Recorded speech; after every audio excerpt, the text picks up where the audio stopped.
لیکن ہر آدمی کی صورت الگ ہے، ہر آدمی کی صورت۔ اللہ کے خزانے میں صورتیں بے حساب، اللہ کے خزانے میں آوازیں بے حساب، اللہ کے خزانے میں ہر چیز بے حساب ہے۔ دنیا چھوٹا برتن، یہاں اللہ تھوڑا تھوڑا ڈالتے ہیں، اور آخرت بڑا برتن، وہاں پر اللہ زیادہ زیادہ ڈالتے ہیں، لیکن خزانے میں ان کے بے حساب۔ تربوز کا ایک بیج لے لو، اس بیج کے اندر اگر کوئی یوں کہے کہ کروڑوں تربوز ہیں، تو یہ بھی اس نے بات پوری نہیں کہی۔ اگر کوئی یہ کہے کہ ایک بیج میں بے حساب تربوز بھرے ہوئے ہیں، یہ بات ٹھیک۔ ایک تربوز آپ نے بیج کے زمین کے اندر ڈالا، تربوز کا بیج آپ نے زمین میں ڈالا، اس کو پانی پلایا، تربوز کی بیل نکلی، 4 مہینے میں اتنے بڑے بڑے 10 تربوز تیار ہو گئے۔ 10 تربوز جو تیار ہوئے تو ہر تربوز میں 20 بیج ہیں، اور ہر بیج کے اندر پھر 10 تربوز ہیں، پھر ہر تربوز میں 20 بیج ہیں۔ لیکن اللہ پاک نے ایسا انتظام کیا کہ وہ سارے تربوز ایک ساتھ میں تیار نہیں ہو جاتے، ورنہ اللہ تو اس پر قدرت رکھتا ہے کہ جو دھیمے دھیمے دے رہا وہ سارے تربوز ایک ساتھ میں جمع کر دے۔ تو زمین آسمان کے بیچ کا خلا تربوزوں سے بھرا ہوا ہو، ہر ریل، موٹر، ہوائی جہاز اور راکٹ یہ سارے کے سارے اپنی اپنی جگہ پر جام ہو جانے، اور ہم اور آپ بھی اپنی اپنی جگہ پر جام ہو جانے، ایک دوسرے کو دیکھنا مشکل ہو جاوے، بلکہ سانس لینا بھی مشکل ہو جاوے، کیونکہ ہر جگہ تربوز ہی تربوز۔ لیکن اللہ، اور پھر زمین سے آسمان تک جتنے تربوز بھرے ہیں نا، ان میں بھی ہر تربوز کے اندر 20 بیج، اور پھر ہر بیج میں 10 تربوز اس کی جگہ بھی۔ تو اگر کوئی آدمی یوں کہے کہ ایک بیج کے اندر بے حساب تربوز ہیں، تو اللہ تعالیٰ نے ایک ایک ذرے میں کائنات بھر رکھی ہے، لیکن اللہ جل جلالہ و منوالہ اس دنیا کے اندر دھیمے دھیمے ہر چیز کو چلاتے، ایک دم سے نہیں چلاتے۔ اب دیکھیں تربوز نکلا تو اس کے اندر کا لال لال گودا یہ تو کھایا انسان نے، اور اس کا موٹا سا چھلکا یہ کھایا بھینس نے، اور اس کے اندر کے دانے یہ کھائے مرغی نے۔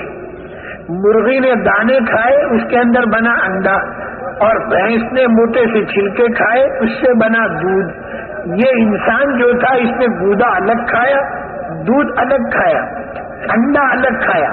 یہ ساری چیزیں اللہ پاک نے انسان کی تربیت کے لیے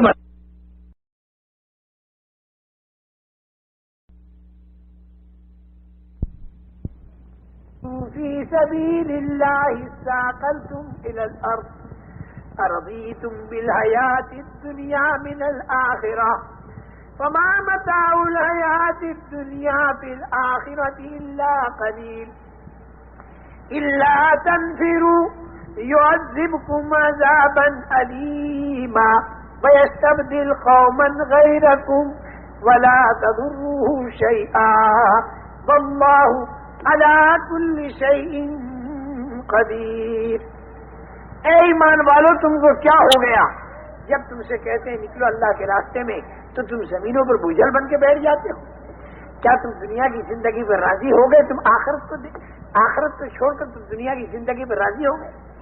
دنیا کی زندگی آخرت کے مقابلے میں کوئی حیثیت نہیں رکھتی، اور اگلی آیت میں اس سے زیادہ الا تنفروا، اگر تم نہیں نکلے، يعذبكم عذابا أليما، اللہ تمہیں دردناک عذاب دے گا، ويستبدل قوما غيركم، اور اللہ تمہاری جگہ دوسروں کو بدل کے لے آئے گا، ولا تضروه شيئا، اللہ کا تم کچھ بگاڑ نہیں سکو گے، واللہ علی کل شیء قدیر، اللہ ہر چیز پر قدرت رکھتا ہے۔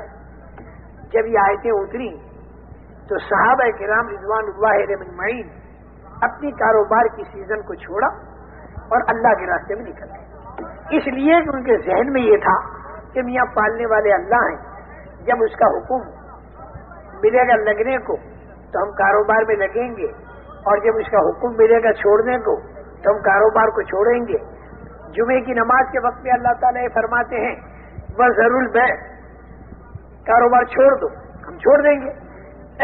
اب چلے گئے نماز میں، فسو الی ذکر اللہ، اللہ کے عبادت کی طرف دوڑو، بھی دوڑے۔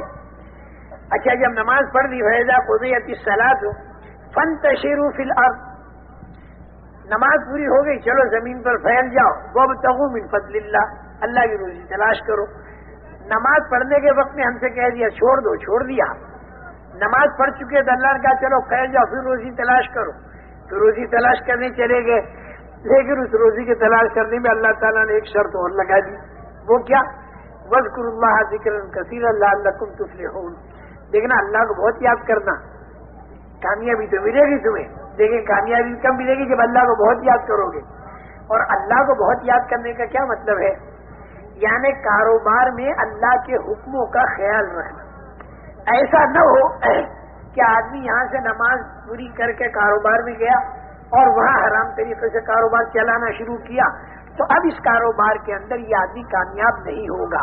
آپ کہو گے مولوی صاحب اللہ کے حکموں کو توڑ کر بھی ہم تو کاروبار میں کامیاب ہوئے، اس سے کہ بتیرا اس کے اندر مال ملنے لگا، یہ بڑا مغالطہ لگتا ہے آدمی کو۔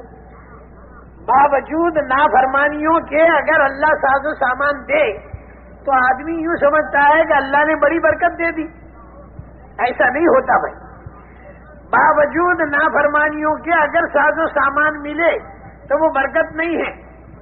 یاد رکھنا ساز و سامان کا زیادہ ملنا برکت نہیں، اور نافرمانی کے ساتھ کبھی برکت ہو نہیں سکتی، ورنہ تو قارون کے مال میں آپ برکت ہی برکت کہو گے، قارون کے مال میں آپ برکت ہی برکت کہو گے، نہیں، نافرمانی کے ساتھ کبھی برکت نہیں ہوتی، برکت تو فرما برداری کے ساتھ ہوتی ہے۔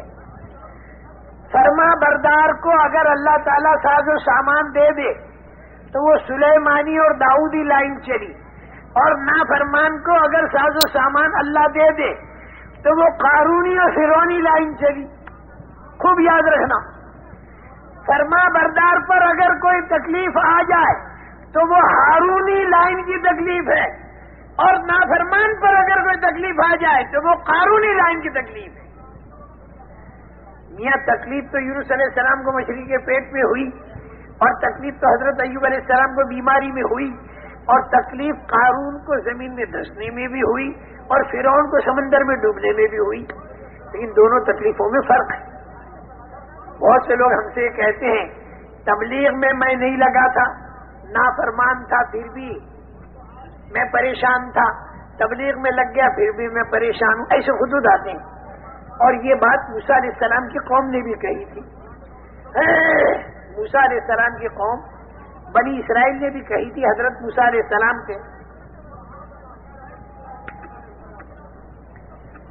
اوذینا من قبل ان تأتینا ومن بعد ما جئتنا۔ موسیٰ علیہ السلام سے قوم کیا کہتی تھی؟ آپ تشریف نہیں لائے تھے نا، ہم اس وقت میں نافرمان تھے، تو اس وقت بھی فرعون ہم کو ستاتا تھا، اب آپ تشریف لائے، اب ہم آپ کی بات مان رہے، ہم فرما بردار بن رہے، پھر بھی فرعون ہم کو ستاتا ہے، ہماری تکلیف میں تو کوئی فرق نہیں ہوا، ہم لوگوں پر بھی لکھتے ہیں لوگ۔ تبلیغ میں نہیں لگا تھا جب بھی میرے اوپر قرضہ تھا، اب تبلیغ میں لگ گیا ہوں پھر بھی میرے اوپر قرضہ ہے، تبلیغ سے پہلے بھی میرے اوپر کچھ تکلیفیں تھیں، تبلیغ میں لگ گیا اور بالکل دین پر آ گیا پھر بھی میرے اوپر کچھ تکلیفیں ہیں۔ میرے محترم دوستو دیکھو، یاد رکھو ایک بات، آخرت کا معاملہ تو یہ ہے کہ جو آدمی نیک ہوگا تو اسے راحت ملے گی، اور جو آدمی برا ہوگا تو اسے تکلیف ہوگی، یہ طے شدہ بات ہے۔ قبر کا حشر کا معاملہ بالکل پکا سمجھو، پیٹنٹ، نیک آدمی کو ملے گی راحت اور برے آدمی کو ہوگی تکلیف، الٹ سلٹ نہیں ہوگا وہاں، بالکل صاف کلیئر معاملہ۔ لیکن دنیا جو ہے نا وہ دارالامتحان ہے، میری بات یاد رہے گی، ذرا دھیان کرو اس بات پر، دیکھو ادھر ادھر دھیان ہو تو اس طرف دھیان کر لو۔ آخرت جو ہے وہ دارالجزا ہے، بدلہ ملنے کا گھر ہے، وہاں تو یہ ہوگا کہ بھلے آدمی کو نعمتیں ملیں گی اور برے آدمی پر تکلیف آئے گی، اس کا الٹا نہیں ہوگا، ایسا نہیں ہوگا کہ ایک آدمی بھلا ہے اور اس کو تکلیف ہو گئی وہاں جا کر، ہرگز نہیں ہوگا، اور ایک آدمی برا ہے اسے نعمت مل گئی وہاں جا کر، ہرگز نہیں ہوگا۔ اللہ کے نزدیک جو بھلا ہے تو تو اس کو وہاں پر نعمتیں، اور اللہ نے جس کو برا قرار دیا تو اس کو وہاں پر تکلیفیں۔ لیکن دنیا کے اندر اس کا الٹا بھی ہوگا۔ کیوں؟ کہ دنیا امتحان کی جگہ ہے، اور یہاں اللہ تعالیٰ نے امتحان کی 2 صورتیں رکھی۔ قبر میں تو 3 صورتیں ہیں، من ربک وما دینک ومن نبیک۔ حشر میں 5 صورتیں، عمر کہاں لگائی، جوانی کہاں لگائی، مال کہاں سے کمایا، مال کہاں خرچ کیا، اور جانتا تو اس پر عمل کتنا کیا۔ یہ 5 باتیں قیامت میں۔ دنیا کے اندر امتحان 2 باتوں کا، کبھی تکلیفیں ڈال کر خدا امتحان لے گا، اور کبھی راحتیں ڈال کر خدا امتحان لے گا۔ تکلیفوں میں صبر کیا، پاس ہو گیا، اور تکلیفوں میں مایوس ہو گیا اور ناشکری کی، فیل ہو گیا۔ راحتوں کے اندر اگر شکر کیا تو نعمت کو اللہ تعالیٰ بڑھا دے گا اور پاس ہو گیا، اور نعمتوں کے اندر اگر فخر کیا تو یہ آدمی فیل ہو گیا۔ دنیا کے اندر بعض مرتبہ نافرمان پر تکلیف آتی ہے، اور بعض مرتبہ نافرمان پر اللہ کی طرف سے راحتیں آتی ہیں، اور دنیا کے اندر فرما بردار پر بعض مرتبہ تکلیف آتی ہے اور بعض مرتبہ فرما بردار پر راحت آتی ہے، لیکن نوعیتیں بدلی ہوئی ہوں گی۔ ایک بات یہ ذہن میں بٹھا دو، دیکھو ایک بات کو اچھی طرح سمجھ لو، اگر آدمی دنیا کے اندر کوئی گناہ کا کام کرتا ہے تو اللہ تعالیٰ فوری پکڑ نہیں فرماتے، گناہ کرنے والے کو اللہ تعالیٰ ڈھیل دیتے ہیں۔ دیکھو اللہ تعالیٰ کے ہاں ظلم تو بالکل نہیں، لیکن ڈھیل بہت ہے۔ جہنم کی تکلیفیں، قبر کی تکلیفیں، دنیا کی تکلیفیں جتنی بھی انسان پر آتی ہیں، یہ اللہ کا ظلم نہیں بلکہ انسان کا کرتوت ہے۔ تو اللہ تعالیٰ کے ہاں ظلم تو ذرہ برابر نہیں، لیکن ڈھیل بہت ہے کہ جب آدمی گناہ کرتا ہے تو اللہ ڈھیل دے دیتا ہے۔ لیکن ڈھیل دینے کا مطلب نہیں کہ پھر وہ پکڑ نہیں کرے گا، پکڑ کی اللہ تعالیٰ تاریخ مقرر کر دیتا ہے اور آدمی کو ڈھیل دیتا رہتا ہے۔ نوح علیہ السلام کی قوم کو 950 سال تک ڈھیل دی، فرعون کو ڈھیل دی، قارون کو ڈھیل دی۔ اس ڈھیل کے زمانے میں اگر آدمی کرنے میں توبہ اور پھر آ گئی وہ پکڑ کی تاریخ تو اللہ تعالیٰ اس کی پکڑ نہیں کرے گی، اور اگر ڈھیل کے زمانے میں آدمی کی بڑھ گئی غفلت اور بڑھتا رہا یہاں تک کہ آ گئی پکڑ کی تاریخ، جب وہ پکڑ کی تاریخ آ گئی تو فیضا جا اجلہم لا یستاخرون ساعۃ ولا یستقدمون، پھر اللہ پکڑ کو چھوڑتے۔ لیکن ایک بات میری یاد رکھو کہ گناہ پر خدا فوری پکڑ نہیں کرتے۔ اگر گناہ پر خدا فوری پکڑ کر دیا کرے تو دنیا میں کوئی آدمی زندہ رہ نہیں سکتا۔ وَلَوْ يُؤَاخِذُ اللَّهُ النَّاسَ بِظُلْمِهِمْ مَا تَرَكَ عَلَىٰ ظَهْرِهَا مِن دَابَّةٍ وَلَٰكِن يُؤَخِّرُهُمْ إِلَىٰ أَجَلٍ مُّسَمًّى۔ زمین کے اوپر کوئی چلنے والا نہیں ملے گا اگر اللہ تعالیٰ گناہ پر فوری پکڑ کر دے۔ ایک آدمی نے زنا کیا، فوراً فرشتے نے آگے 2 ڈنڈے مار دی، وہ تو وہیں مر جائے۔ آدمی پوری دنیا کے اندر جو گناہ کرتا ہے فوراً اگر پکڑ کرے تو دنیا میں کوئی زندہ نہیں رہ سکتا۔ اس لیے غلط کام کرنے والے کو تو اللہ دیتے ہیں ڈھیل، اور صحیح کام کرنے والے پر اللہ ڈالتے ہیں امتحان۔ صحابہ کرام پر تو ڈال دیا امتحان، اور مشرکین مکہ کو دے دی ڈھیل۔ مشرکین مکہ یہ کہتے تھے کہ ہمارے تو 360 اور تمہارا 1، یعنی انہوں نے کہا ہماری کوانٹٹی زیادہ ہے اور تمہاری کوانٹٹی کم ہے، تمہاری تعداد کم ہے، ہماری تعداد زیادہ۔ صحابہ کرام رضوان اللہ اجمعین نے ان کو سمجھایا کہ کوانٹٹی اس وقت دیکھی جاتی ہے جب کوالٹی 1 ہو، یہاں کوالٹی بدلی ہوئی ہے۔ تمہارے 360 تو اتنے بودے کہ سب مل کر ایک مکھی نہیں بنا سکتے، اور مکھی مٹھائی لے کر بھاگ جائے چھڑا نہیں سکتے۔ تعداد تو ان کی زیادہ ہے لیکن ہیں اتنے بودے، اور ہمارا ایک اللہ ہے لیکن وہ اتنا طاقت والا اللہ ہے کہ اس نے زمین آسمان چاند سورج بنائے۔ پھر جو اللہ کی تعریفیں انہوں نے شروع کی اور پھر جو اللہ کی بڑائی بیان کرنی شروع کی، اللہ کی بڑائی بیان کری۔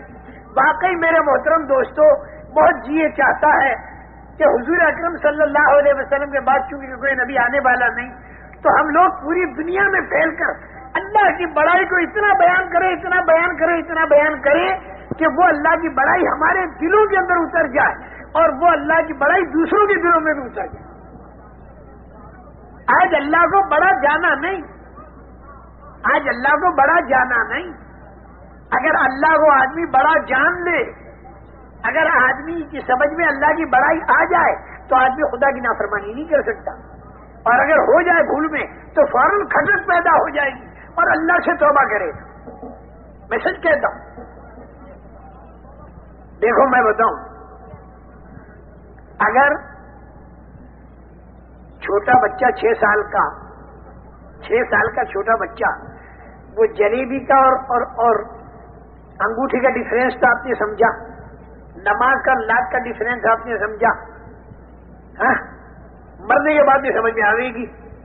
ہم کہتے مرنے سے پہلے سمجھ جا، دعوت کے معنی یہ ہے جو بات مرنے کے بعد سمجھ میں آنے والی ہے اس بات کو مرنے سے پہلے سمجھنا، اس بات کو مرنے سے پہلے سمجھانے کی کوشش کرنا، یہی دعوت ہے۔ اب میں ایک دوسری مثال دیتا ہوں۔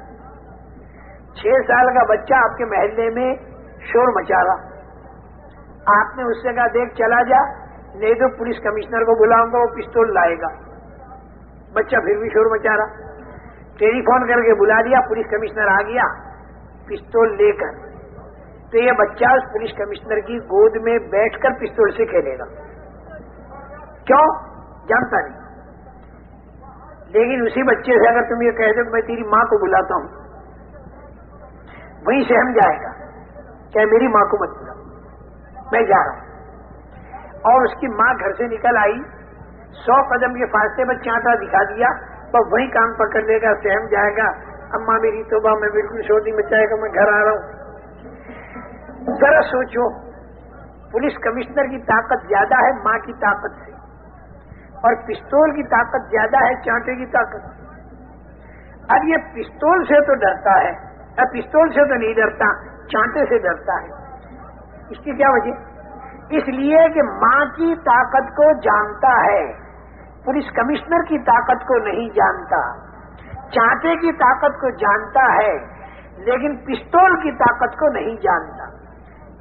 باوجود ہے کہ پستول کی طاقت زیادہ ہے پھر بھی نہیں ڈرتا۔ اسی طریقے سے میرے محترم دوستو، یہ عام انسان جو ہے یہ حکومت کی طاقت کو تو جانتا ہے۔ اس کے باپ کو اگر کہا جائے کہ میں پولیس کمشنر کو بلاتا ہوں پستول لائے گا تو وہ سہم جائے گا، وہ سہم جائے گا، بیٹا نہیں سہمتا۔ بہت بڑا ٹرک لے کر آدمی جاتا ہے لوہا بھر کے، اور سامنے لال بتی دکھائی دی فوراً کھڑا رہتا ہے۔ کیوں؟ اس لیے کہ حکومت کی طاقت کو جانتا ہے۔ لال بتی کے پیچھے پولیس والا ہے، اس کے ہاتھ میں پستول ہے، وہ ٹائر کو فیل کرے گا، پھر چوکی میں جانا پڑے گا، پھر کچہری میں جانا پڑے گا، پھر جیل خانے میں جانا پڑے گا، وہاں پٹائی ہوئی۔ یہ ساری باتیں آدمی جانتا ہے۔ اس لیے حکومت کے قانون کے خلاف آدمی کرتے ہوئے ڈرتا ہے۔ حالانکہ ساری دنیا کی حکومتوں سے میں جتنی طاقت ہے اس سے زیادہ طاقت احکم الحاکمین میں ہے، لیکن احکم الحاکمین کی زیادہ طاقت ہونے کے باوجود یہ آدمی اس سے نہیں ڈرتا، حکومت کے قانون کے خلاف نہیں کر پاتا، لیکن احکم الحاکمین کے قانون کے خلاف کرتا ہے، اس لیے کہ اللہ کی بڑائی دل میں نہیں ہوتی۔ جیسے وہ بچہ پستول کو نہیں جانتا، ایسے اس کا بابا اللہ کو نہیں جانتا۔ وہ بابا پستول کو جانتا ہے، اس لیے پستول سے ڈرتا ہے، لیکن اللہ کو نہیں جانتا۔ اس بنا پر انبیاء کرام علیہم الصلوۃ والسلام اپنی دعوت کے اندر اللہ کی عظمت اور بڑائی کو بیان فرماتے تھے، اور بھئی یہ ہمیں تمہیں کرنا ہے، کیونکہ نبی کوئی آنے والا نہیں، نبی کوئی آنے والا نہیں۔ اچھا، زبان سے اگر ہم نے اللہ کو بڑا بولا تو یہ ایمان کا بول بنے گا، لیکن یہ اللہ کی بڑائی اگر دل کے اندر اتر گئی تو پھر میری بات تو یاد رکھو، یہ ایمان بنے گا، اور جب یہ ایمان بنے گا تو پھر یاد رکھنا ایمان پر جو خدا کے وعدے آسمانوں پر ہیں وہ وعدے اللہ کے زمین پر آئے۔ چنانچہ ان صحابہ کرام رضوان اللہ علیہم اجمعین نے ان سب کو یہی جواب دیا. وہ سارے تو سارے حیرت میں ہیں، کیونکہ ان کا تو ہزاروں سال کا عقیدہ ان کے بتوں کے بارے میں، تو انہیں تو بہت تعجب ہو رہا.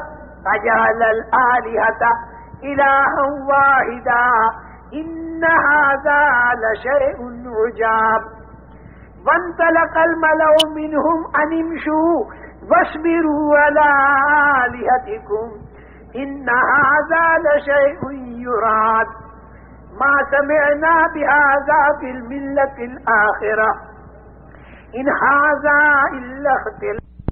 بڑا تعجب انہیں. اپنے بتوں کو بالکل چپکے رہو، اب بالکل ان کی بات کو مت مانو، اور سارے معبودوں کو چھوڑ انہوں نے ایک کو دیا.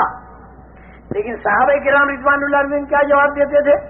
ہے تو ایک، لیکن وہ زمین کا بنانے والا، آسمان کا بنانے والا، حضرت عیسیٰ علیہ السلام کے ہاتھوں مردوں کو زندہ کرنے والا، ابراہیم علیہ السلام کی آنکھ کو باغ بنانے والا، اور حضرت اسماعیل علیہ السلام کے گلے کو چھری سے بچانے والا ایک ہے، اتنا طاقت والا ہے.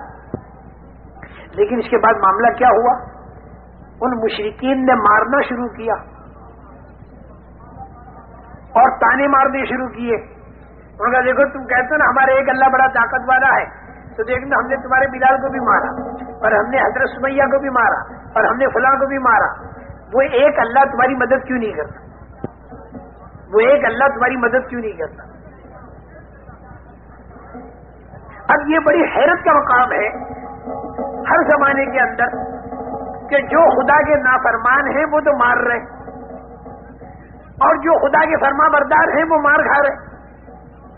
اچھا، ساتھ میں ایک بات میں اور بھی بتا دوں، مارنے والے جس بہادر قوم کے تھے، ارے مار کھانے والے بھی اسی بہادر قوم کے تھے، اور بہادر کو جو بہادر مارے تو لا محالہ وہ اس کا بدلہ لینے پر آ جاتا ہے. تو صحابہ کرام رضوان اللہ اجمعین کے دل میں بار بار یہ اٹھتی تھی کہ بدلہ لینے، جب یہ ہم کو مارتے تو ہم بھی انہیں مارے. لیکن اللہ کی طرف سے ان کو اجازت نہیں تھی بدلہ لینے کی. أَلَمْ تَرَ إِلَى الَّذِينَ قِيلَ لَهُمْ كُفُّوا أَيْدِيَكُمْ وَأَقِيمُوا الصَّلَاةَ وَآتُوا الزَّكَاةَ. تم اپنا کام کرتے رہو اور ہاتھ کو روک دو. اور اس میں اللہ کی ایک بہت بڑی مصلحت یہ تھی کہ جب وہ ماریں گے اور تم مار کھاؤ گے تو تمہارے اندر وہ مایا تیار ہوگی جس مایا پر اللہ کی طاقت تمہارے ساتھ ہو. اور وہ مایا کیا ہے؟ صبر ہے، ایمان کی طاقت ہے، تقویٰ ہے، احسان ہے. یہ اندرونی طاقت تمہارے اندر پیدا ہو. اور بھائی دیکھو، ان لوگوں کو بڑا تعجب ہوتا تھا، ان ھذا لشیء عجاب جو کہتے ہیں، بڑا تعجب ہوتا تھا کہ یہ لوگ مار کھا رہے ہیں اور پھر بھی کہہ رہے ہیں اللہ. اور یہ ادا اللہ کو اتنی پسند آتی ہے کہ ایک طرف حضرت بلال کو اتنا مارا اتنا مارا اتنا مارا کہ بے ہوش ہو گئے.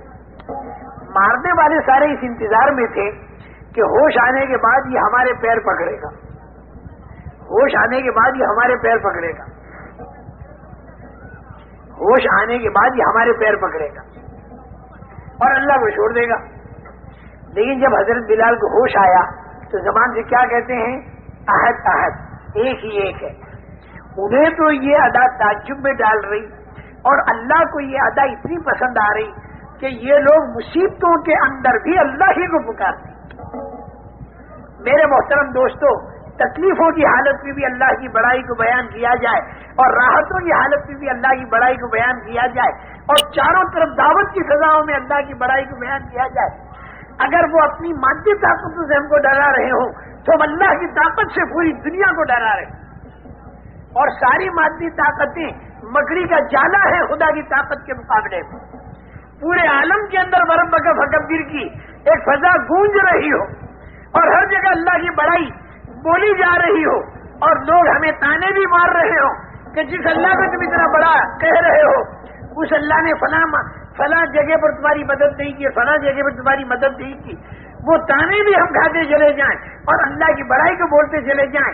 حضرت بلال مار کھا کر بھی اللہ کی بڑائی کو بول رہے ہیں اور حضرت سمیہ جان دے رہی ہے اور یہ اپنے عمل سے ثابت کر رہی ہیں کہ میں جان دے سکتی ہوں لیکن میں ایمان نہیں دے سکتی. میرے محترم دوستو، جب اس طریقے سے اللہ کی بڑائی کو نامناسب ماحول کے اندر بھی بولتے رہے تو دلوں کے اندر اللہ کی عظمت آ گئی. اور جب دلوں کے اندر اللہ کی بڑائی اتر آتی ہے نا تو اس کا نام ہے ایمان کی طاقت. تو پھر اللہ تعالیٰ آنکھوں سے اپنی مدد کو دکھاتا ہے. اللہ نے بدر میں لے جا کر آنکھوں سے مدد کو دکھا دیا. فرشتوں کو اترتا ہوا دیکھا اور فرشتوں کے ذریعے اللہ تعالیٰ نے مدد فرمائی. ان کے اندر کی ممایا تیار ہوگی. اس لیے میری بات کو یاد رکھنا, اللہ تعالیٰ گناہ کرنے والے کو ڈھیل دیتے ہیں اور پکڑ کی ایک تاریخ مقرر کرتے ہیں. میری بات کو یاد رکھنا, جب کوئی غلط کام کوئی آدمی کرے, جب کوئی کسی کی زمین دباوے, جب کوئی کسی پر ظلم کرے اور فوری اگر اللہ کی پکڑ نہ ہو تو آدمی دھوکے میں نہ پڑے. نہ معلوم پکڑ کی کون سی تاریخ مقرر ہے, جب وہ تاریخ آ جائے گی تو پھر آدمی بچ نہیں سکے گا. ہاں, ایک میں امید کی چیز بتا دوں, کتنے ہی غلط کام ہوئے ہو لیکن پکڑ کی تاریخ سے پہلے اگر آدمی نے کرنی توبہ تو آپ یقین مانو اگر وہ پکڑ کی تاریخ بھی آ گئی تو اللہ تعالیٰ نہیں پکڑے گا, بالکل نہیں پکڑے گا. یہ ڈھیل دے ہی رہا ہے اللہ تعالیٰ تاکہ آدمی رجوع کرے, تاکہ آدمی توبہ کرے. لعلہم یرجعون, آج خدا کہہ رہا کرے پلٹا کھا جا. اور جب آدمی پلٹا کھاتا ہے اور اللہ کی طرف توبہ کرتا ہے, رجوع کرتا ہے, تو اللہ کے روٹھے بندے جب اللہ کی طرف متوجہ ہوتے ہیں تو اللہ اتنے خوش ہوتے ہیں, اتنے خوش ہوتے ہیں, اتنے خوش ہوتے ہیں جس کی کوئی حد نہیں. رسول کریم صلی اللہ علیہ وسلم ایسا منظر کھینچتے ہیں. میں یہ اس امید پر کہہ رہا ہوں کہ سارا مجمع اور میں اور ہم سارے کے سارے اللہ کی طرف رجوع کریں اور جتنی آج تک ہم سے غلطیاں ہو گئی ہم اپنے اللہ سے معافی مانگ لیں اور یہ طے کر دیں کہ اللہ آئندہ ہم غلط نہیں کریں گے. اس توبہ پر اللہ اتنا خوش ہوتا ہے, اتنا خوش ہوتا ہے کہ حضور اکرم صلی اللہ علیہ وسلم فرماتے ہیں کہ جیسے کسی دیہاتی کا جنگل بیابان میں اونٹ گم ہو جائے, کسی دیہاتی کا اونٹ گم ہو جائے, سارا کھانا پینے کا سامان اس اونٹ کے اوپر لدا ہوا تھا, اونٹ گم ہو گیا تب یہ سمجھا میری موت آ گئی, ڈھونڈا نہیں ملا, اپنی جگہ پر آ کر مرنے کے لیے لیٹ گیا. تھوڑی دیر میں آنکھ کھلی تو اونٹ مل گیا اور اس کے اوپر سارا ساز و سامان بھی ہے.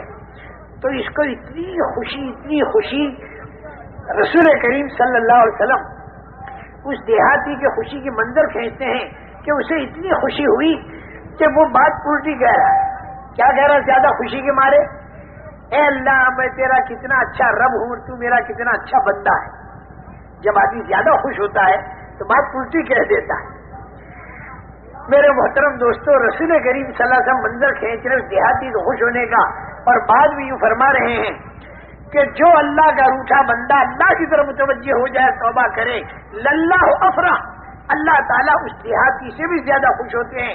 جو دیہاتی اونٹ کے ملنے پر خوش ہوتا ہے اس سے زیادہ اللہ اپنے اس بندے سے خوش ہوتے ہیں جو روٹھا بندہ اللہ کی طرف متوجہ ہو جائے اور جو اللہ کی طرف توبہ کرے.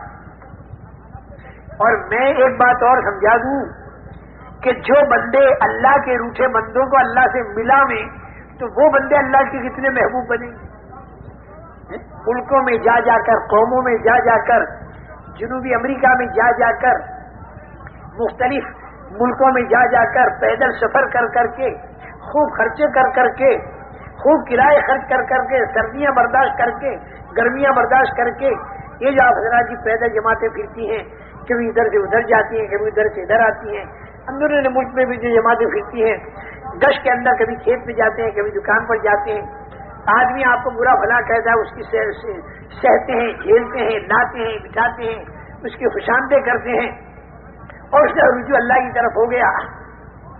جب ایک روٹھا بندہ اللہ کی طرف متوجہ ہو جاتا ہے, اللہ اتنے خوش ہوتے ہیں.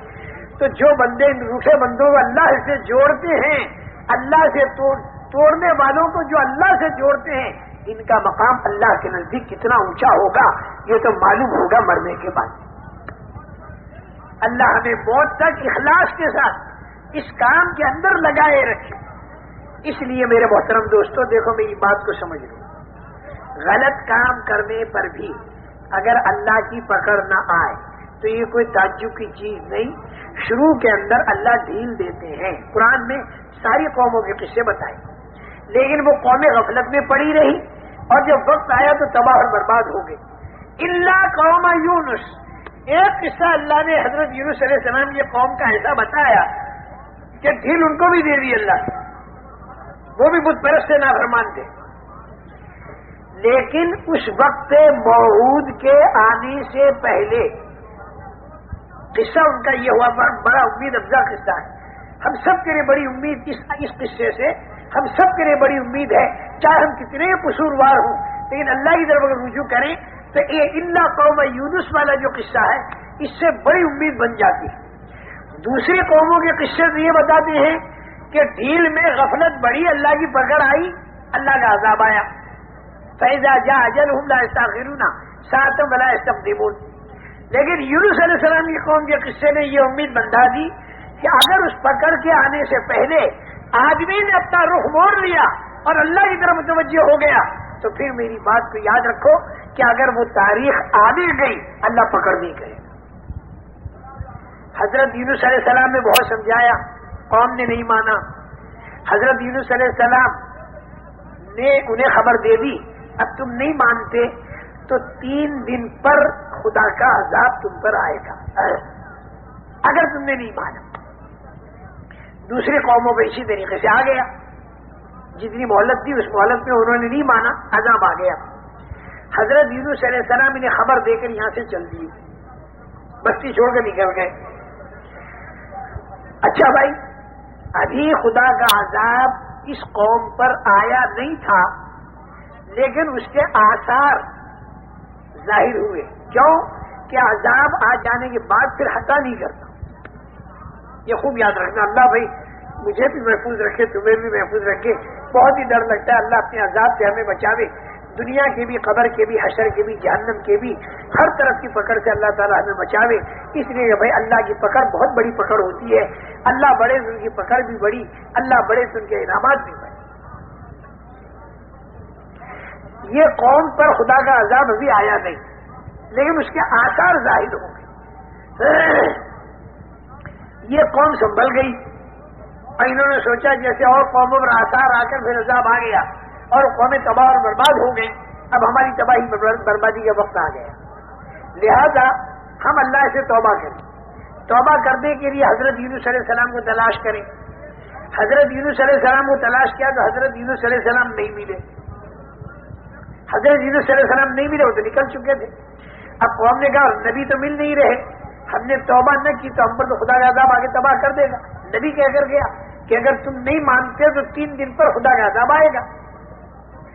ساری قوم کے مرد، عورتیں، بچے اور ان کے جانور سب کو لے کر باہر نکل گئے، سب کو لے کر باہر نکل گئے اور باہر نکل کر خوب گر گرا کر اللہ سے توبہ کی کہ اللہ تیرے نبی یونس کو ہم نے نبی مانا، تجھے ایک مانا، اور جو ان کے اندر خرابی شرک وغیرہ کی تھی اسے سب سے توبہ کرنی. میرے محترم دوستو، ان پر سے خدا کا عذاب ٹل گیا. فآمنوا فمتعناہم الی حین. موت تک کی انہیں، موت تک ان کے لیے جب ایمان لے آئے تو پھر وہ عذاب نہیں آئے گا. قرآن نے الا قوم یونس، سوائے حضرت یونس کے قوم کے. یہ قصہ جب میں پڑھتا ہوں مجھے اتنا مزہ آتا ہے اور اتنی امید اللہ کی رحمت سے بندھ جاتی ہے. یوں تو ڈر لگا رہتا ہے کہ بھائی اپنے سے کوئی غلطی ہوئی اور اللہ تعالیٰ پکڑ نہیں کر رہے تو کہیں یہ ڈھیل میں نہ آ رہا ہو، اور پھر جب پکڑ کریں گے تو پھر بڑی مشکل ہوگی، بڑی مصیبت ہوگی. ہم اپنے گھر والوں کو بھی سمجھاتے ہیں، اپنے ملنے جلنے والوں کو بھی سمجھاتے ہیں کہ بھائی کوئی غلط کام کرنے پر پکڑ نہ ہو تو ہمیں غفلت میں نہیں رہنا چاہیے. اس لیے کہ ایسی پکڑ آتی جس پر موت آتی اور موت پر عذاب شروع ہو جاتا تو بھائی یہ تو بڑی سخت چیز تھی. اس لیے کہ اس کے بعد پھر آدمی کے پاس کوئی راستہ بچنے کا نہیں. جہاں موت آئی توبہ کا دروازہ بند ہو گیا. مرنے سے پہلے آدمی کتنا ہی بڑا گنہگار ہو وہ توبہ کر کے اپنے گناہوں سے معافی مانگ سکتا ہے اور اپنے گناہوں کو صاف کرا سکتا ہے. اور جب توبہ آدمی کرتا ہے تو آنے والے بڑے میں بڑی بلا سے بچ جاتا ہے اور اللہ تعالیٰ کی طرف سے انعامات کے دروازے کھل جاتے ہیں اور آخرت میں بھی آدمی صاف ہو جاتا ہے. التائب من الذنب کمن لا ذنب لہ، اب گناہوں سے توبہ کرنے والا ایسا جیسے اس نے گناہ کیا ہی نہ ہو۔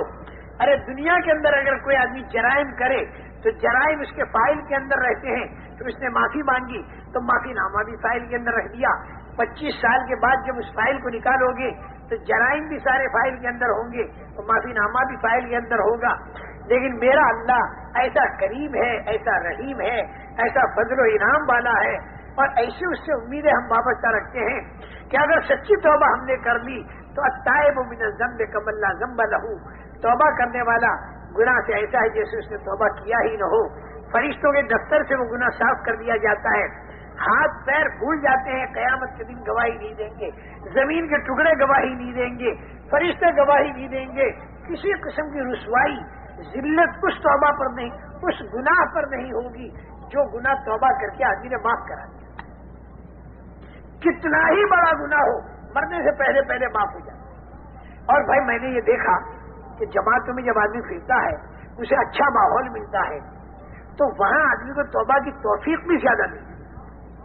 میں نے بہت سو کو دیکھا، میرے سامنے تو بے حساب آدمی ایسے ہیں کہ جو جماعتوں میں پھرے اور پھر جو اللہ نے ان کو توبہ کی توفیق دی، اور پھر جو انہوں نے توبائیں کی ہیں ایسی ایسی توبائیں۔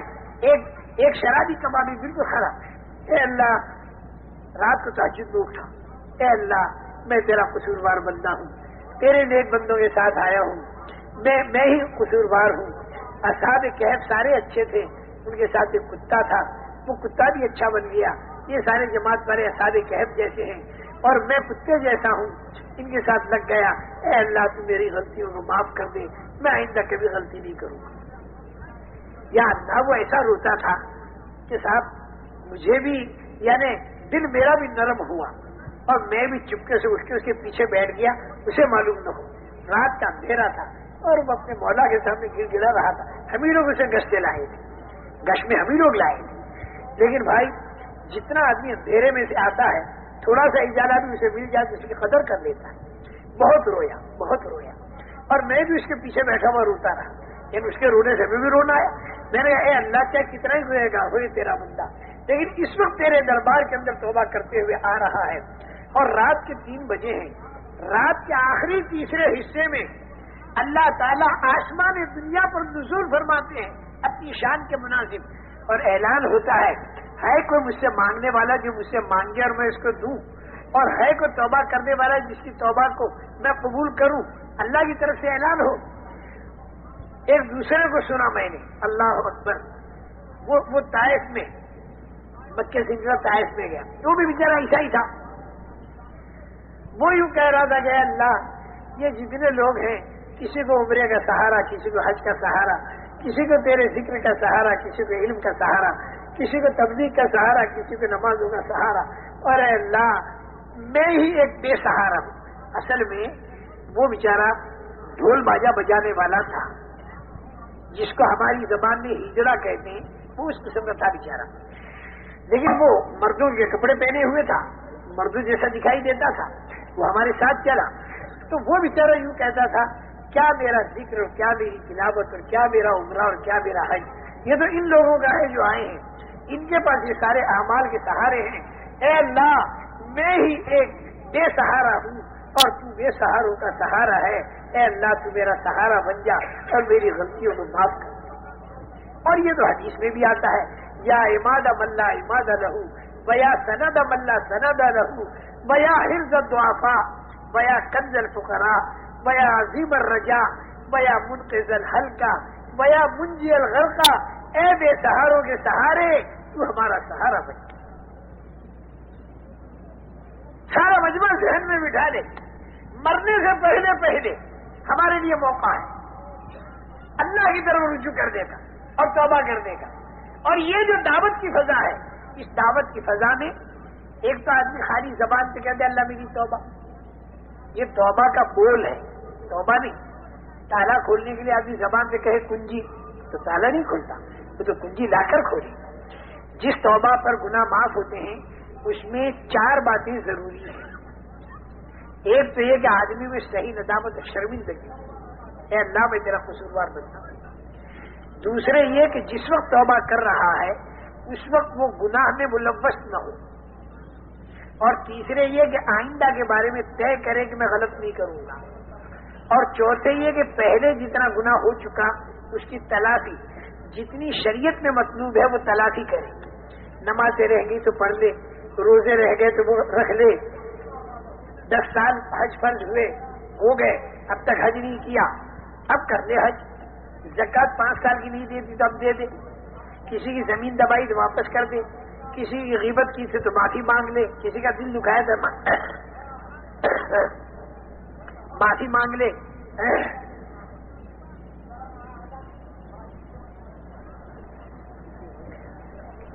حقوق العباد جتنے وہ سارے ادا کر دے.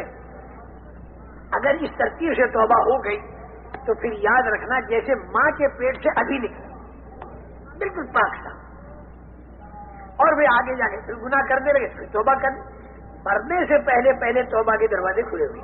اچھا میں جو بات کہہ رہا تھا کہیں بیچ میں رہ نہ جائے، میں یہ کہہ رہا تھا کہ بعض مرتبہ آدمی بھلا ہوتا ہے اور اس پر تکلیفیں آتی ہیں، اور بعض مرتبہ آدمی برا ہوتا ہے اور اس پر راحتیں آتی ہیں. تو وہ مضمون میرا بیچ میں رہ گیا، کئی باتیں ضروری میں نے عرض کر دی. اور دیکھو دنیا کے اندر اللہ امتحان 2 طریقے سے لیتا ہے. نافرمانی کے باوجود اگر دنیا کا ساز و سامان ملے تو یہ برکت نہیں، خوب یاد رکھیں، بلکہ یہ مہلت ہے.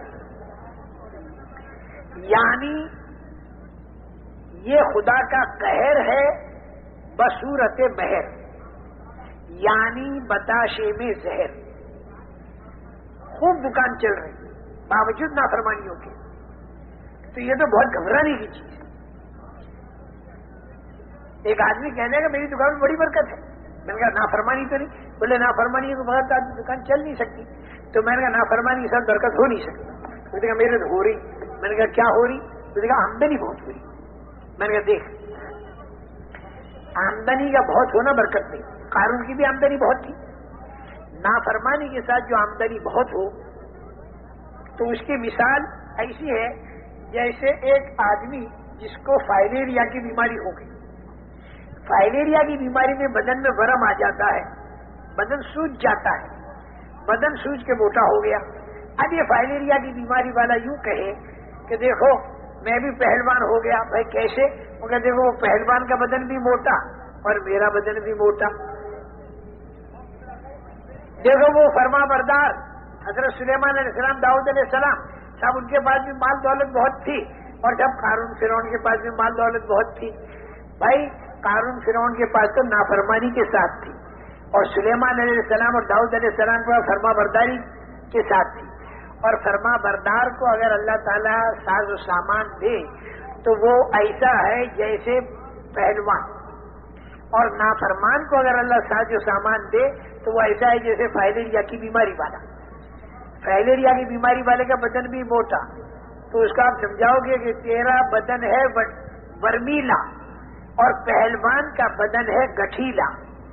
فرما بردار کے ساتھ ملنے والی نعمتیں جیسے پہلوان کا گٹھیلا بدن، اور نافرمانی کے ساتھ ملنے والا ساز و سامان نعمت کہتے ہوئے میں ذرا ڈر رہا ہوں، اگرچہ انعام کا لفظ حدیث میں بھی آتا ہے. تو نافرمان کو ملنے والا ساز و سامان یہ ایسا ہے جیسے برمیلا بدن. یہ 2 مثالیں یاد رکھنا، دیکھنا زندگی بھر کام آئیں.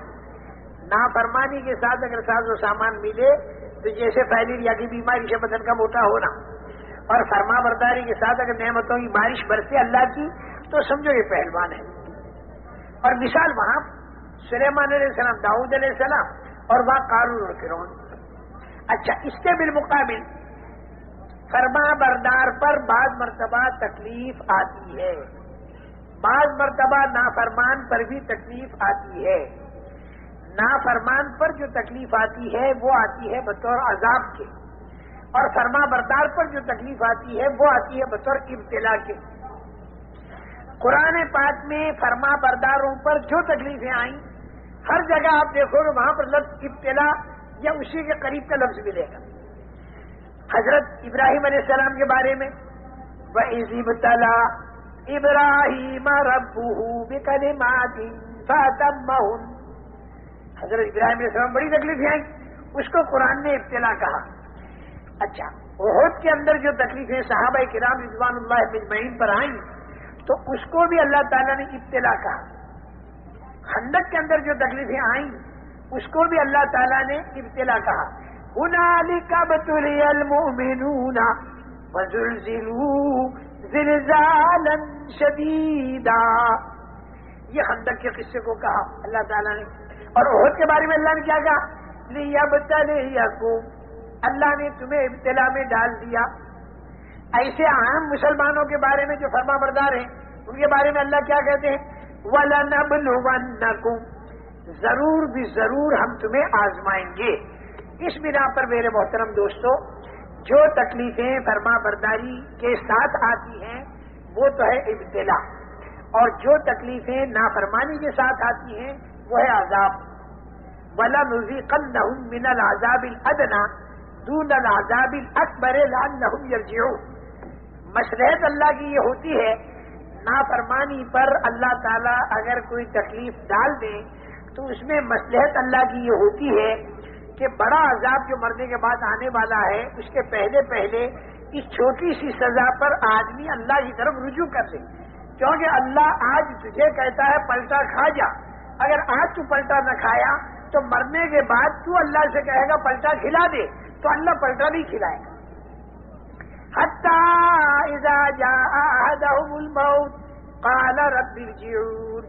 جب موت آتی ہے تو یہ آدمی کہتا ہے کہ اے میرے پروردگار تو میرے کو واپس کر دے. تو مرنے کے بعد اے میرے بندے تو کہے گا میرے کو واپس کر دے، تو اللہ کہے گا کل اب میں نہیں کرتا. اور اس دنیا کے اندر تھوڑی تھوڑی سی تکلیفیں ڈال ڈال کر اللہ تعالیٰ یہ کہتا ہے کہ واپس ہو جا، مغضوب علیہم والا راستہ چھوڑ دے اور انعمت علیہم والے راستے پر آ جا، ضالین والا راستہ چھوڑ دے، ضلالت والا راستہ چھوڑ دے اور تو ہدایت والے راستے پر اور صراط مستقیم کے اوپر تو آ جا، الحمدللہ رب العالمین والے راستے پر تو آ جا. اس لیے میرے محترم دوستو، اللہ تعالیٰ کی طرف سے نافرمانی پر جو تکلیفیں آتی ہیں وہ بطور عذاب کے ہوتی ہیں تاکہ آدمی پلٹا کھا جائے. اور اگر فرما برداری پر بھی کوئی تکلیف آئی تو وہ تکلیف بطور ابتلا کے ہوتی ہے، اور فرما برداری کے ساتھ والی تکلیف کا انجام خدا کی رحمت ہے. اور نافرمانی کے تکلیف پر اگر توبہ نہ کی تو پھر اس کا انجام جو ہے تکلیفوں کا بڑھتا جانا ہے. اور دونوں تکلیفوں میں زمین آسمان کا فرق ہے. دیکھیں میں اس کے حصے مثال دوں. طوطے کو پنجرے میں نہیں، یہ دونوں تکلیفوں کے اندر زمین آسمان کا فرق ہے. ایک آدمی نے غصے کے اندر چھرا مارا اور زہر میں ڈبا کر چھرا مارا، پورے بدن میں پھوڑے پھوڑے ہو گئے، زخم ہو گیا. اب یہ آدمی ڈاکٹر کے پاس گئے تو ڈاکٹر صاحب نے کہا کہ بھائی دیکھو زہر پورے بدن میں چڑھ چکا ہے، اس کے علاج پر 2000 روپیہ خرچ ہوگا، 15 انجیکشن لگاؤں گا، 40 دن تک کڑوی دوا پینی پڑے گی، پرہیز کا بد مزہ کھانا یا بے مزہ کھانا کھانا پڑے گا. اور یہ جتنے پھوڑے ہو گئے ہیں یہ پھوڑے زہریلے ہیں، تو ان سارے زہریلے پھوڑوں کا آپریشن ہوگا اور تم 2 مہینے کے اندر ٹھیک ہو جاؤ. اب دیکھیے ڈاکٹر جو ہے یہ اس کے اوپر آپریشن بھی کر رہا ہے، کڑوی دوا بھی پلا رہا ہے، انجیکشن بھی مار رہا ہے. جس آدمی نے غصے میں چھرا مارا اور یہ ڈاکٹر بھی چھرا مار رہا ہے. اب یہ اگر ڈاکٹر سے یوں کہے کہ ڈاکٹر صاحب ہم تو آئے تھے آپ کے پاس تاکہ ہم کو راحت ملے اور آپ بھی ہمارے کو اتنی لمبی سوئی داخل کر رہے اور آپ بھی ہم کو چھرا مار رہے، اس نے بھی چھرا مارا آپ بھی چھرا مار رہے. نہیں میرے بھائی، غصے والا چھرا تو مار ڈالنے کے لیے تھا اور آپریشن والا چھرا تندرستی کے لیے ہے. نافرمانی کے ساتھ جو تکلیف آتی ہے وہ تکلیف تو وہ ہے جو آدمی کو پریشان کرنے والی، اور فرما برداری کے ساتھ جو تکلیف آتی ہے وہ ایسی ہے جیسے ڈاکٹر کا آپریشن آئندہ جا کر ٹھیک ہوگا. اسی لیے وَلَنَبْلُوَنَّكُمْ والی جو آیتیں ہیں اس کے آخر میں اللہ تعالیٰ نے کیا فرمایا؟ وَلَنَبْلُوَنَّكُمْ بِشَيْءٍ مِّنَ الْخَوْفِ وَالْجُوعِ وَنَقْصٍ مِّنَ الْأَمْوَالِ وَالْأَنفُسِ وَالثَّمَرَاتِ. اللہ تعالیٰ فرماتے ہیں کہ ہم ضرور بھی ضرور تمہیں آزمائیں گے اور ٹھوک بجا کر دیکھیں گے. اس میں کبھی خوف، کبھی بھوک، کبھی مال کی کمی، پھلوں کی کمی،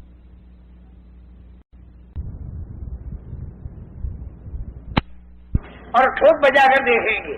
اس میں کبھی خوف، کبھی بھوک، کبھی مال کی کمی، پھلوں کی کمی، جان کی کمی. لیکن آگے کیا فرماتے ہیں؟ وَبَشِّرِ الصَّابِرِينَ الَّذِينَ إِذَا أَصَابَتْهُم مُّصِيبَةٌ قَالُوا إِنَّا لِلَّهِ وَإِنَّا إِلَيْهِ رَاجِعُونَ. صبر کرنے والوں کو اور جھیلنے والوں کو خوشخبری سنا دو کہ جب ان کے اوپر کوئی تکلیف آتی ہے تو وہ یہ کہتے ہیں کہ انا للہ و انا الیہ راجعون، ہم اللہ کے ہیں اور اللہ کی طرف جانے والے. اگر ہمارا مال لوٹا تو وہ بھی اللہ کی طرف چلا گیا، دکان پر آگ لگائی تو وہ بھی اللہ کی طرف چلی گئی، رشتہ داروں کو مار دیا تو وہ بھی اللہ کی طرف چلا گیا، اور مجھے بھی اللہ کی طرف جانا ہے اور اللہ ہی مجھے اس کا بدلہ دے گا. پہلے جہاز سے جدے کی طرف بیوی اور بچے روانہ ہو گئے، دوسرے جہاز سے ماں اور باپ روانہ ہو گئے، تیسرے جہاز سے ساز و سامان گیا، چوتھے جہاز سے چچا اور ماموں گئے، اور پانچویں جہاز سے کرنسی گئی، اور ساتویں جہاز سے مجھے جانا. تو ہر آدمی یوں کہے گا جو فلاں فلاں تو پہنچ گئے، فلاں فلاں تو پہنچ گئے. تو بھائی جو کچھ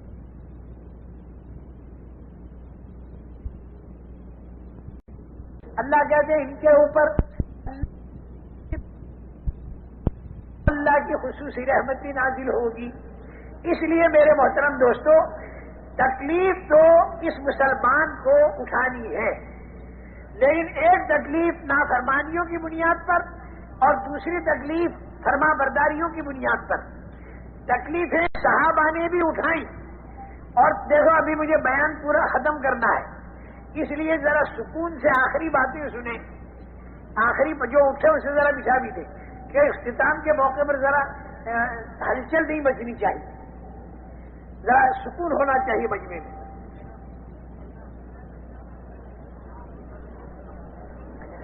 دیکھو تکلیفیں صحابہ نے بھی اٹھائیں اور تکلیفیں آج بھی امت اٹھا رہی ہے، لیکن آج امت کی پریشانیاں بڑھ رہی ہیں اور بے دینی پھیل رہی ہے.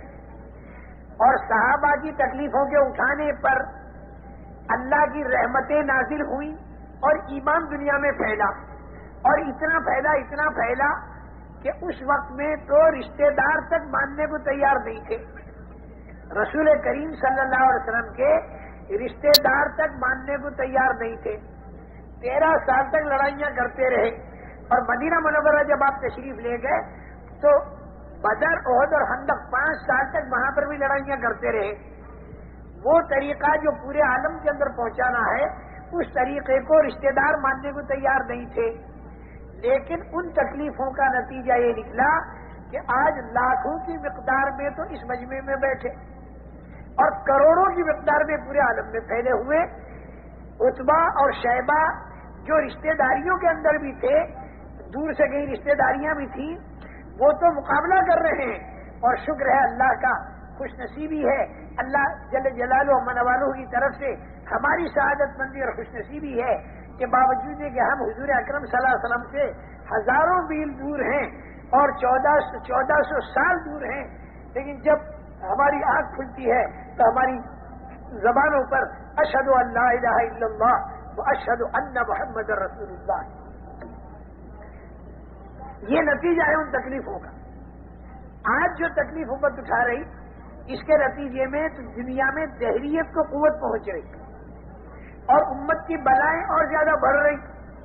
صحابہ نے جو تکلیفیں اٹھائیں، اس پر پورے عالم میں ایمان پھیلا، پورے عالم میں ایمان پھیلا، اور اس کے ساتھ ساتھ میں خدا کی رحمت برسی. بس آخری میری بات سمجھ لو، دونوں تکلیفوں میں فرق کیا ہے. آج کی تکلیف تو اللہ کے احکامات توڑنے کی بنیاد پر آ رہی.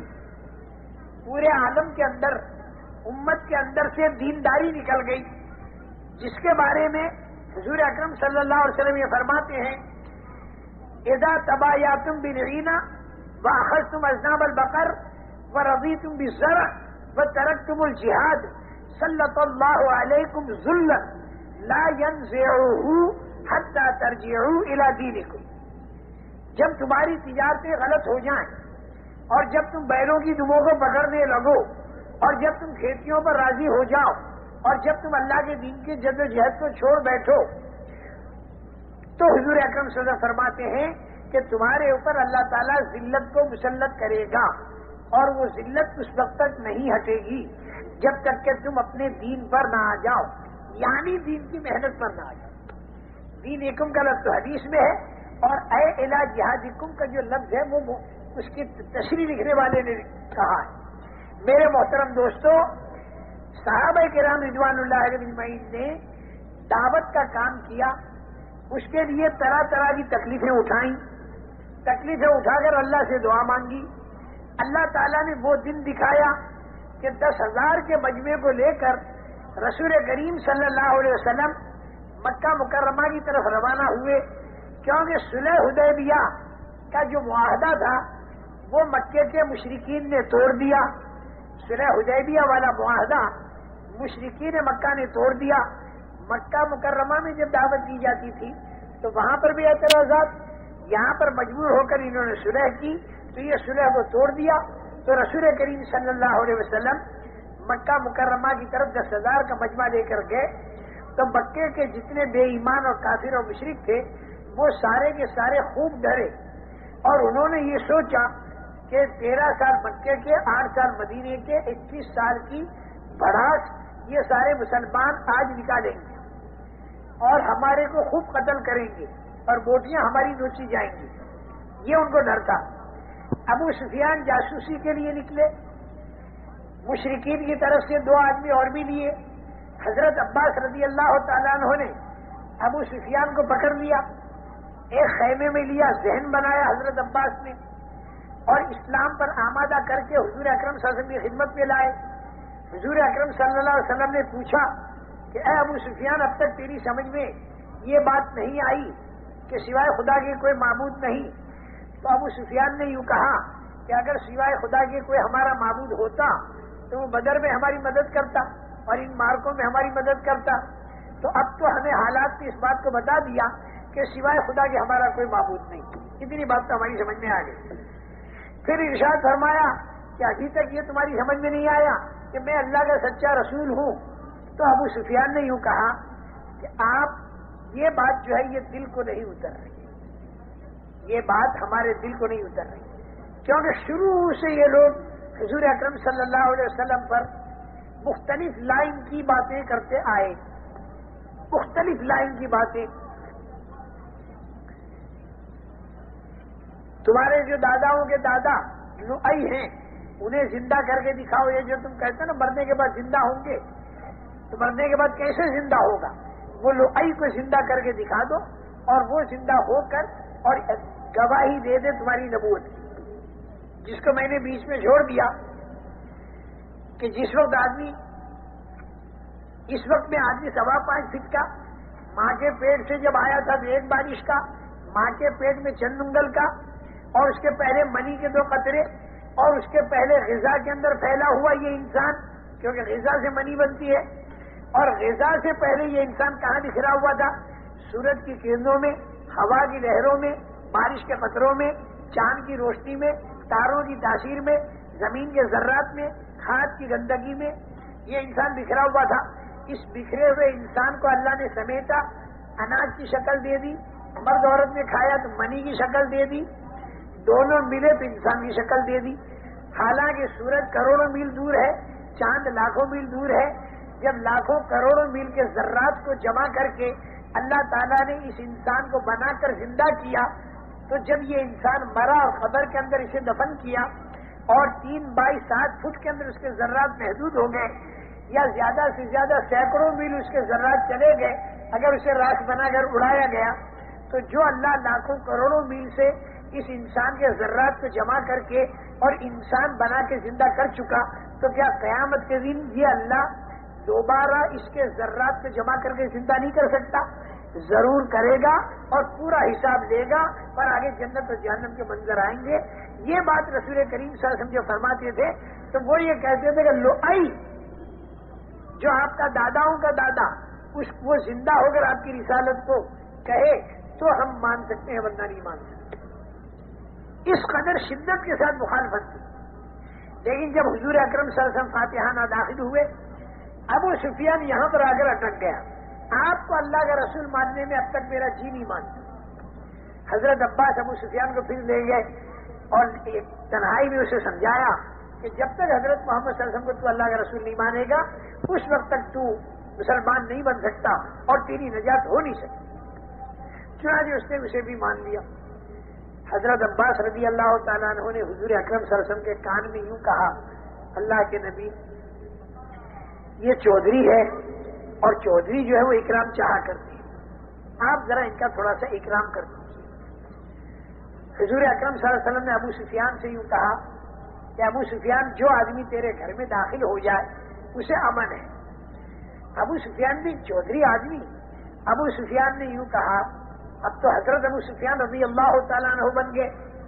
انہوں نے یوں کہا کہ حضرت آپ تو بڑے آدمی ہیں اور امن اتنا چھوٹا، صرف میرا گھر تو بہت چھوٹا، آپ تھوڑے آدمیوں کا امن دے رہے.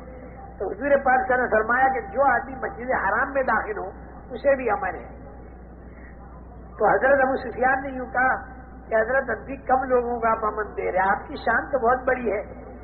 تو حضور پاک صلی اللہ علیہ وسلم نے فرمایا کہ من اغلق بابہ فہو آمن، جو آدمی اپنے گھر کے اندر اپنے گھر کا دروازہ اندر سے بند کر دے اسے بھی امن ہے.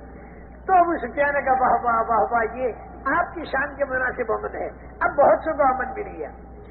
پھر یہ ابو سفیان اندر داخل ہوئے مکے میں اور نوجوانوں کو جمع کیا اور جمع کر کے یوں کہا کہ دیکھو، رات کے اندھیرے میں جن کو نکالا تھا نا، وہ دن کے اجالے میں 10,000 کے ساتھ آ رہے، لیکن اتنے با اخلاق ہیں کہ ان سے کوئی امن مانگتا ہے تو امن دے دیتے ہیں. تو تم سارے نوجوان جا کے امن دے دو. ابو سفیان کی بیوی ہندا یہ بہت ہی سخت مسلمانوں کے خلاف تھی، بعد میں مسلمان بن گئی تھی، لیکن اس دن تو سخت خلاف تھی. ہندا نے ان نوجوانوں سے یوں کہا کہ اس ابو سفیان کی بات کو مت مانو، بلکہ اسی کو قتل کرو. 21 سال تک جن سے ہماری لڑائیاں رہی ہوں، اب ہم جا کے ان سے امن مانگیں؟ بالکل نہیں امن مانگتے. تو ابو سفیان نے کہا دیکھو اس عورت کی بات میں آئیو مت، یہ عورت تم سب کو مروا دے گی. یہی وہ ہندا تھی کہ جس نے احد کے اندر حضرت حمزہ رضی اللہ تعالیٰ عنہ کے پیٹ کو چیرا اور آپ کی ناک مبارک کو کاٹا، کان کو کاٹا، گلے کا ہار بنایا، پیٹ چیر کر اندر سے کلیجہ نکال کر چبایا.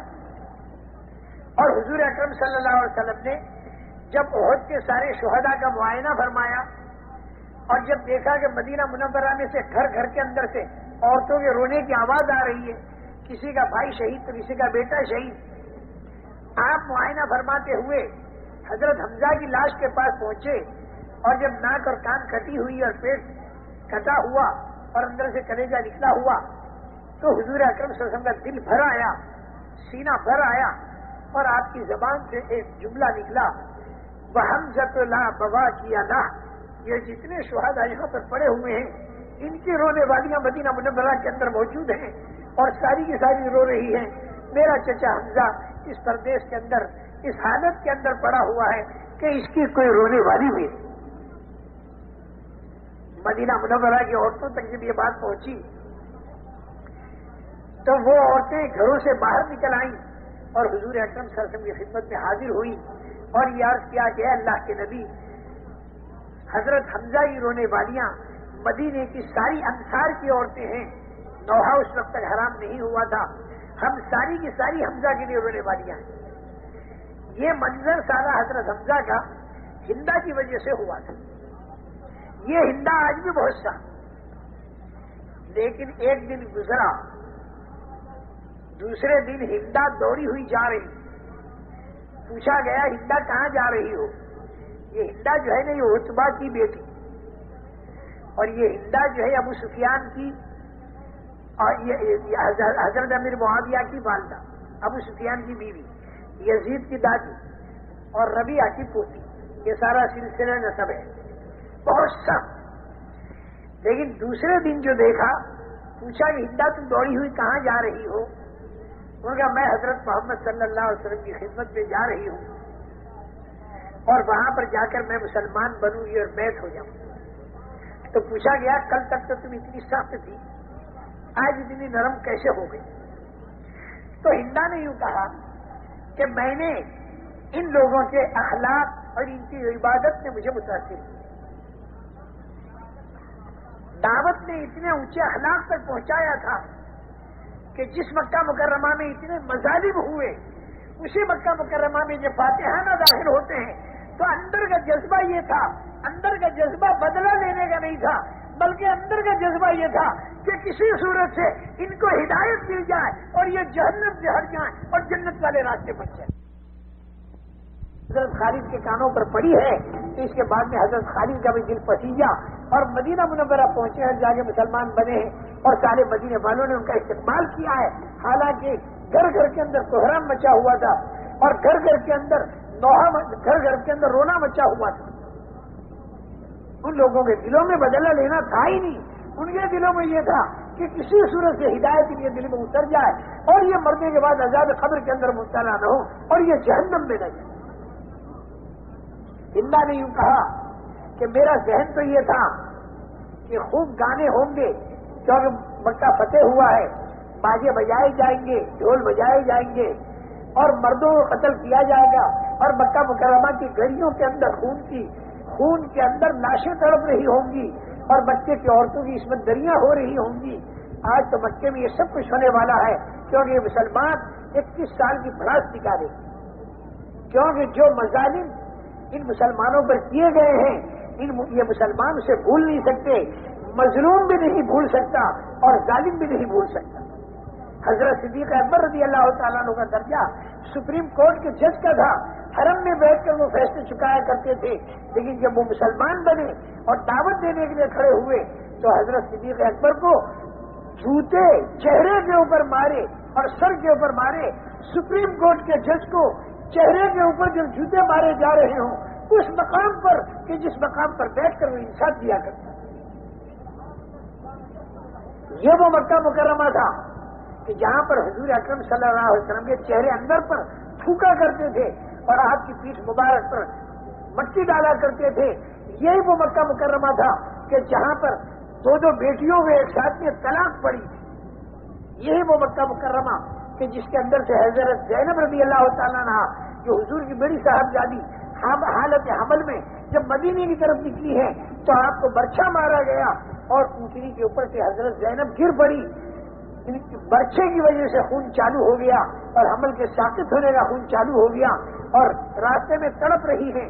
حضور اکرم صلی اللہ علیہ وسلم مدینہ منورہ پہنچ چکے ہیں اور حضرت رقیہ جو ہے حبشے میں ہے, ہجرت کر کے گئی ہوئی ہے اور حضرت فاطمہ اور حضرت ام کلثوم مدینے کی طرف جا رہی ہے اور حضرت زینب مکے کے قریب تڑپ رہی ہیں.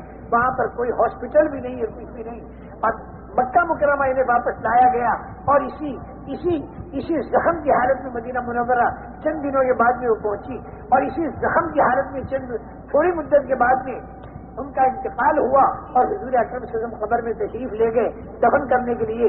آپ کے چہرے کے اوپر غم تھا, جب دفن کر کے باہر تشریف لائے آپ کے چہرے پر خوشی تھی.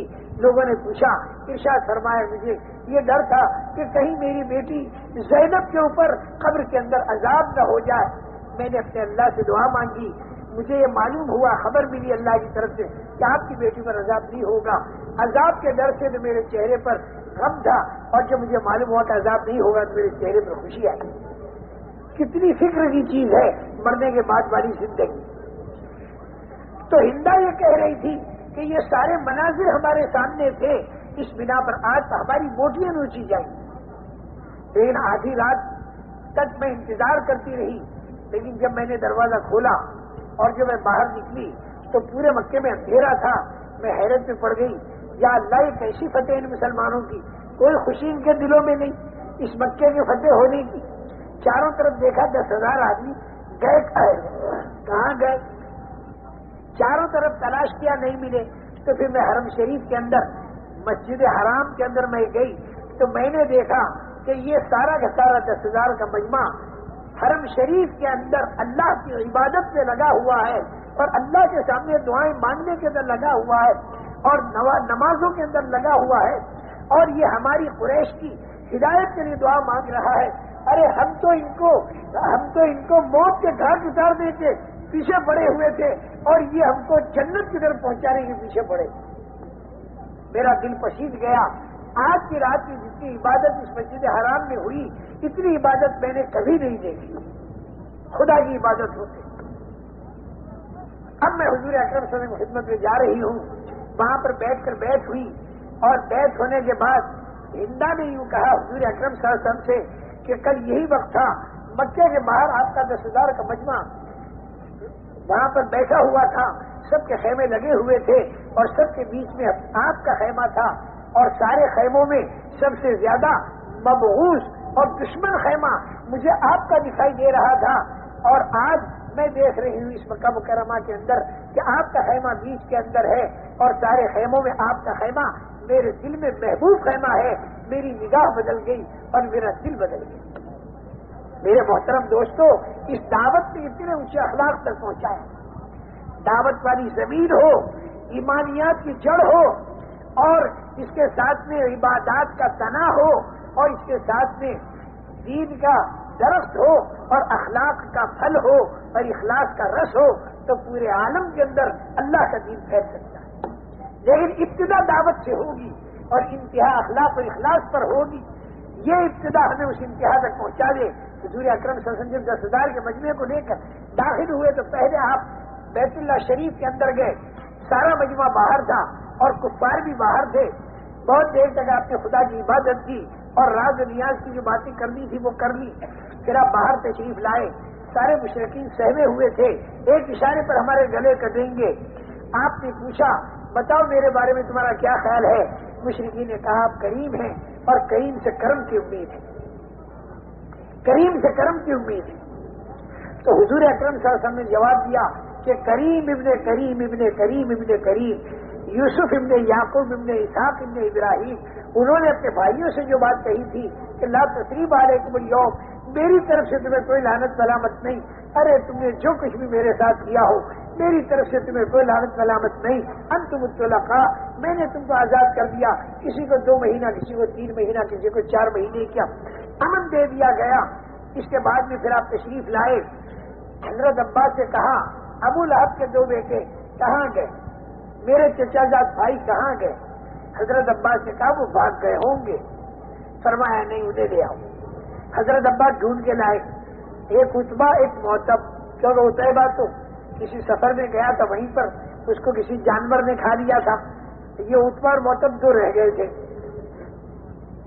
حضور اکرم صلی اللہ علیہ وسلم نے ان کو دعوت دی تو ان لوگوں کے دل پشید گئے، اس لیے کہ ماں نے کیا کیا تھا حمالۃ الحطب، اور باپ نے کیا کیا تھا اور کتنا ستایا تھا. اور آج حضور اکرم صلی اللہ علیہ وسلم ہمیں جنت میں چلنے کی دعوت دے رہے ہیں. دونوں کے دونوں مسلمان بن گئے. ابو لہب کی بیٹی حضرت درہ رضی اللہ تعالیٰ عنہ مسلمان بنی، اور یہ بھی دونوں مسلمان بنے. معتب بھی مسلمان بنے. پھر حضور اکرم صلی اللہ علیہ وسلم ان دونوں بھائیوں کو لے کر بیت اللہ شریف تشریف لے گئے، اور وہاں پر جا کر بہت دعا مانگی. اور اس کے بعد میں باہر تشریف یعنی آپ تشریف لائے. حضرت عباس نے آپ کا چہرے انور دیکھا، پوچھا کہ حضرت آپ کا چہرہ بہت خوش ہے، کیا بات ہے؟ یوں فرمایا کہ میں نے اپنے چچا کے 2 بیٹے اللہ سے مانگے تھے، اللہ نے مجھے 2 بیٹے دے دیے. اس کی خوشی میں میرا چہرہ اس کی خوشی کے اندر چمک رہا ہے. میں یہ سارے واقعات سنا کر یہ نتیجہ نکالتا ہوں کہ میرے محترم دوستوں، جب حضور اکرم صلی اللہ علیہ وسلم صحابہ نے دعوت کے لیے اتنی تکلیفیں اٹھا کر یہ جو اخلاق برتے، اس اخلاق نے اتنے کٹر دشمنوں تک کے دلوں کو پلٹا کھلا دیا. آج ہمیں بھی دعوت سے شروع کرنا ہے اور اخلاق تک پہنچنا ہے، اور پورے عالم کے اندر پھرنا ہے. جو تکلیفیں ہیں اسے برداشت کرنا ہے، جو راحتیں ملے اس کو اللہ کی نعمت سمجھنا ہے، اور پورے عالم کے اندر پھرنا ہے. یہ صرف 4 مہینے والی بات نہیں، اور یہ 6 مہینے اور 8 مہینے والی بات نہیں، اور یہ 1.5 سال والی بات نہیں، بلکہ ہم اس دنیا کے اندر آئے ہیں اللہ کے دین کی دعوت کا کام کرنے کے لیے. ہم کھانے اور کمانے کے لیے نہیں آئے. کھانا اور کمانا ہماری ضرورت کی چیز ہے اس کو مختصر کر کے ہمیں بقدر ضرورت لگنا ہے، اور اللہ کے دین کی دعوت اور اللہ کے دین کی محنت میں ہمیں اپنی پوری جان اور پورا مال لگا دینا ہے۔ جس کے ہاتھوں جتنے انسانوں کو ہدایت ملتی چلی جائے گی ان سب کو جتنی بڑی جنت ملے گی، جو سبب بنے گا اللہ تعالیٰ اس کو اتنی بڑی جنت دے گا۔ اللہ کے دین کا کام کرتے کرتے اگر جان دے دی تو جتنے آدمی دین پر آئے ہوں گے وہ جتنا دین کا کام کریں گے قبر کے اندر اس کا ثواب ملتا رہے گا۔ کوئی آدمی 1,00,000 نمازوں کا ثواب قبر کے اندر پڑا لے گا، جس قبر میں جا کر ایک مرتبہ سبحان اللہ کہنے کی بھی طاقت باقی نہیں رہے گی، اس قبر میں جا کر 1,00,000 فرض نمازوں کا ثواب آدمی لے سکتا ہے اگر اس کے ہاتھوں 20,000 کا مجمع اللہ کے دین پر لگ گیا۔ اس بنا پر آپ حضرات سے گزارش ہے کہ آج کی تاریخ میں آپ سارے کے سارے یہ طے کرو کہ تکلیفیں تو یوں بھی اٹھا رہے ہیں لیکن احکامات الہیہ کو توڑ کر اٹھا رہے ہیں، تو جس پر دنیا میں بے دینی پھیل رہی ہے اور مصیبتیں بڑھتی چلی جا رہی ہیں، کہیں زلزلے اور کہیں سیلاب اور کہیں طوفان، میرے محترم دوستو کئی سال ہو گئے اللہ پاک نے ایسی مدد فرمائی کہ سیلابوں سے حفاظت ہونے لگی۔ یہ خدا کی نعمتیں ہیں، اس نعمت کی قدر کرنی چاہیے، اس نعمت کو پورے عالم کے اندر پھیلانا چاہیے۔